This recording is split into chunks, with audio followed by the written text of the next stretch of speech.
করছেন, তার ভিতরে সবচাইতে বেশি মর্যাদা হলে একজন উলামা, একজন আলেমের মর্যাদা সবচাইতে বেশি।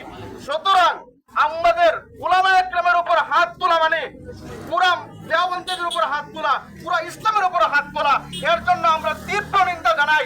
আর এই টাঙ্গাইল জমিনে আমরা এখন আওয়ামী লীগ ফ্যাসিস্ট সরকার দূর করার পরে পরবর্তীতেও যদি এই স্বাধীন দেশে আমরা ইমাম হয়ে আমরা যদি নির্যাতিত হয়, তাহলে আমাদের এই বাংলাদেশের অবস্থা কি হবে এটা মুসলমান এটা সিদ্ধান্ত নেবে।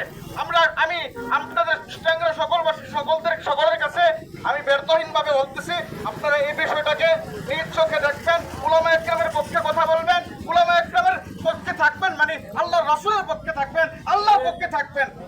এটার বিচার আপনারা করবেন ইনশাআল্লাহ। ওমা তৌফিক ইল্লা বিল্লাহ।